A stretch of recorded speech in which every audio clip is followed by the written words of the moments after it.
Hello and welcome to the Death Mountaineers YouTube channel. My name is Maikeru. So it's been a little bit since we've done one of these, but I thought it was time to get back to basics and do what I like to do best, and that is talk about good video games. And with the release of the sequel coming next week, I thought now was as good a time as any to talk about one of my favorite games for the Wii U, Splatoon.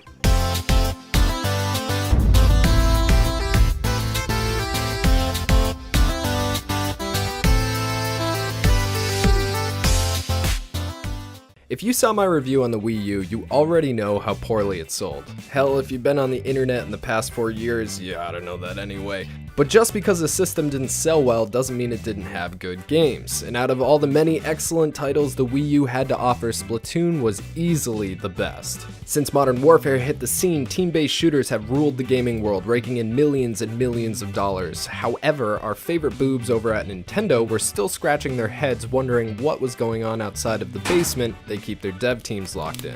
Though someone must have escaped long enough to realize that their company was missing out on their favorite thing in the world: money. But a game based around guns posed a problem for our family-friendly protagonists. How do you make a game based entirely around murdering people for children and get away with it? Easy. You make the guns super soakers, you make the bullets ink, and you make the characters horrifying half-human, half-squid Blink-182 fans. And that's Splatoon. It's dumb, but man is it fun. In fact, I'm gonna go ahead and tell you it's the best team-based shooter I've ever played. It is the best team-based shooter I've ever played. But before I get into why, let's look at the nuts and bolts. Splatoon consists of 3 modes: online turf war, ranked mode, and single player. Yes, single player, meaning that it has a story. Unlike another game we all know and love that refuses to give us a solo story mode. What the actual fuck? Anyway, despite the suckiness of the Splatoon single-player experience, the story is actually pretty damn cool. Turns out Splatoon takes place millions of years in the future after the nuclear extinction of the human race. Squids and octopi have evolved into sentient creatures and taken to the land. After years of war, they now compete in 4-on-4 turf matches in order to keep the peace.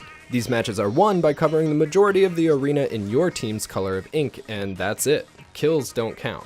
This is actually ingenious. Despite kills not mattering as far as points go, the more people you kill, the less time they have to spread their ink all over the stage. Dispatching enemies strategically can absolutely win you a match, but if that's not how you want to play, that's totally fine. But yeah, the one-player mode is boring. The bosses are fun and you get weapons for completing sections, but besides that, online mode is where it's at. So let's start with Turf War. After matchmaking, you and 3 other assholes are dropped into an arena on the opposite side of the other team.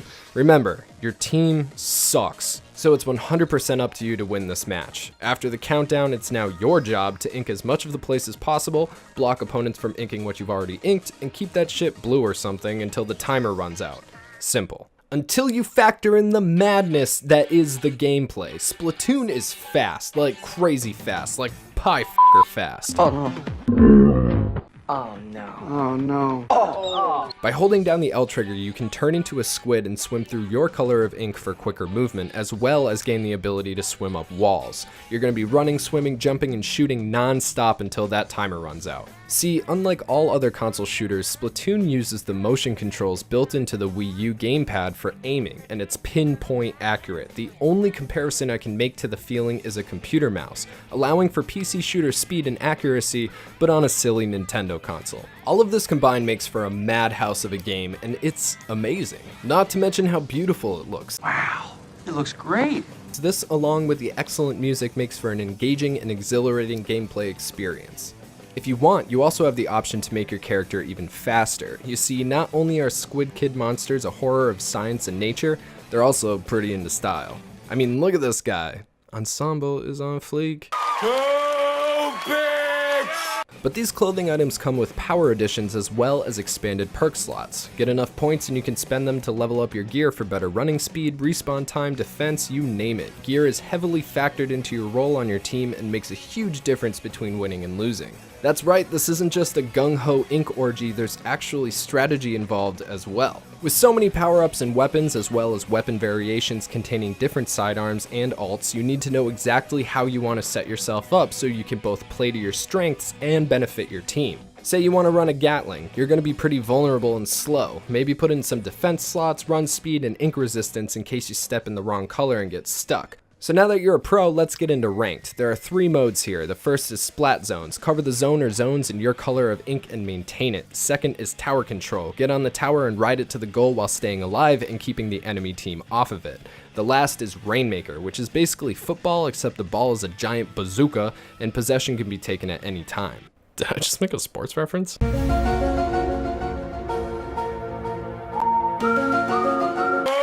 Okay, let me make this clear to you. I have never, ever in my life been so beaten, trampled, shamed, humiliated, and utterly destroyed as I have in Splatoon. These 10-year-olds are not fucking around, dude. There is no room for mistakes. There is no time for second guessing, or you will spend the entirety of your ranked career in the respawn zone. I am not exaggerating. If anything, I'm underselling this shit. It is intense, but it's also very fun. No matter how good you get, there is always going to be a better player, believe me. And because matchmaking is total ass, you're gonna have to make up for some scrub's little brother logging into his Wii U and wrecking your strategy, or some shitlord who hacked their rank from C to S+.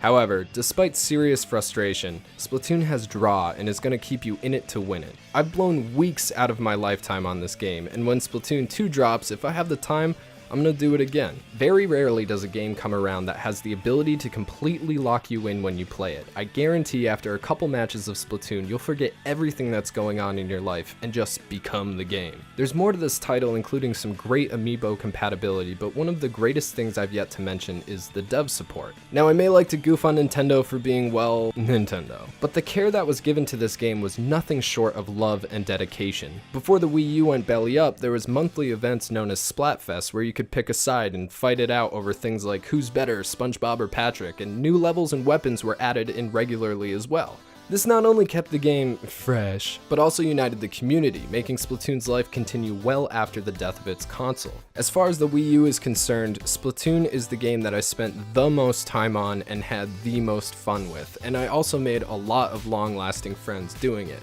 I'd like to send a shout out to my old Splatoon team FTI for helping me get this footage and being awesome friends. If you want to hang out with us, come join us at the Death Mountaineers Discord.